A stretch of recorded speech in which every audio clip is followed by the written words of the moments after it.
Bom dia, pessoal, tudo bom? Domingão, mais dia de estudar a lição, isso aí, não vamos parar não, né? E como a gente falou ontem, nós vamos estar estudando alguns aspectos da teologia bíblica e onde esses aspectos se encaixam, se são bons, se são ruins. E o aspecto de hoje, o título de hoje é tradição. Você sabe o que é tradição? Tradição não é uma coisa ruim, é uma coisa boa, geralmente é passado de famílias, né? Você tem algumas tradições que a sua família veio trazendo ao passar dos anos e isso acabou também chegando na religião. É ruim? Algumas não, mas tem algumas coisas que podem se complicar. E é isso que a gente vai estar entendendo aqui hoje. Por exemplo, existem alguns líderes religiosos que eles colocam a tradição acima da Bíblia. A Bíblia é estudada à luz da tradição, quando tem que ser o contrário.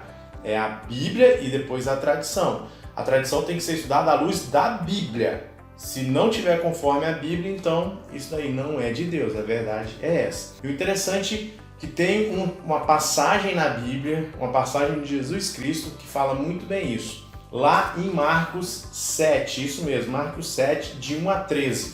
O que está acontecendo lá? Os discípulos estavam com fome e pegaram umas espigas para poder comer, só que não lavaram a mão. E a tradição dos judeus na época era a seguinte: para comer tinha que se lavar as mãos, o rosto, né, e os pés, tinha que limpar tudo.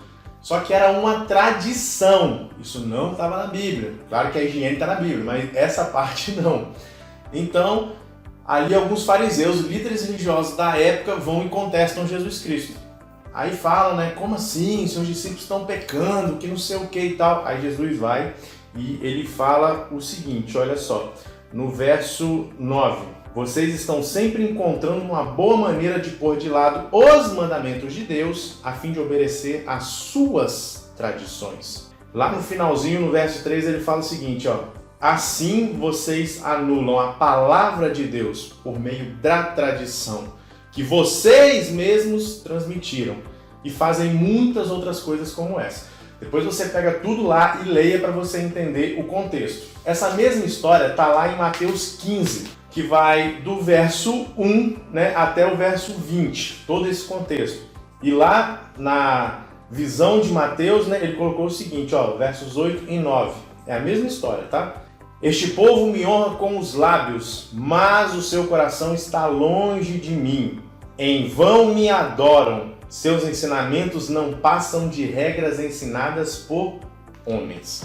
Então, Jesus Cristo aqui bate de frente com os líderes. Por quê?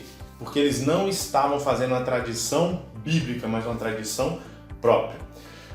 Esse aqui é um contexto muito grande, mas para você ter ideia, embaixo de cada mandamento, naquela época eles colocaram emendas, coisas que não estavam na Bíblia. Eles quiseram ajudar e acabaram colocando a tradição, né, colocar na Bíblia abaixo da tradição. E lá em 1 Pedro 1,19, Pedro ele fala o seguinte, ele fala que a mensagem dos profetas está acima de tudo. Lembrando que no Novo Testamento, quando eles se referiam à mensagem dos profetas, eles se referiam ao quê? Ao Antigo Testamento. E a mensagem dos profetas veio de onde?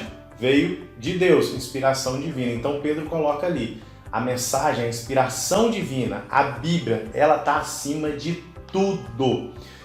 Existe uma frase que fala o seguinte, ó: a tradição é a fé viva dos mortos. Quem falou isso foi um camarada de sobrenome Pelicano. Esse camarada foi um grande pensador, foi um teólogo de alguns anos atrás.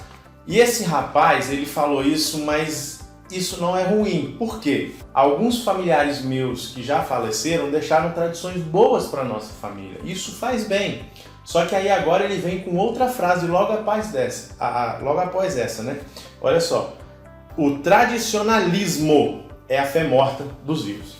Ou seja, a tradição é boa, mas quando nós começamos a viver de tradição sem a Bíblia, se torna tradicionalismo. E isso acaba deixando as pessoas mortas. Por quê? Porque colocam-se as tradições, as suas vontades, acima do amor ao próximo. Então, tradição é boa, desde que esteja dentro e da coerência bíblica. E mesmo a tradição sendo boa, a Bíblia está acima dessa tradição. Sola Escritura. Lutero Lá na Reforma Protestante ele colocou isso. Existiam muitas tradições, essas tradições ele viu que não batiam com a Bíblia, e aí que ele foi lá e pregou as 95 teses na igreja de Wittenberg, e sola escritura, essa frase vem dele. Que nós possamos entender que existem boas tradições, existem más tradições, mas independente, boa ou ruim, se não tiver dentro da Bíblia, ela não é divina. Então nós temos que seguir a Bíblia e não tradições de homens. Convido você a orar comigo nesse momento. Senhor, nós agradecemos o Senhor mais uma vez por todas as bênçãos. E nós aprendemos que a tradição, ela é boa, ela pode nos ajudar. Mas se ela, ó Deus, for contra algo que está na Bíblia, nós devemos deixá-la de lado. Pois somente a Tua palavra que deve ser a nossa regra de fé. Te pedimos em nome de Jesus, ó Pai, e agradecemos. Amém. Fique com Deus, amanhã estamos de volta. Tchau, tchau.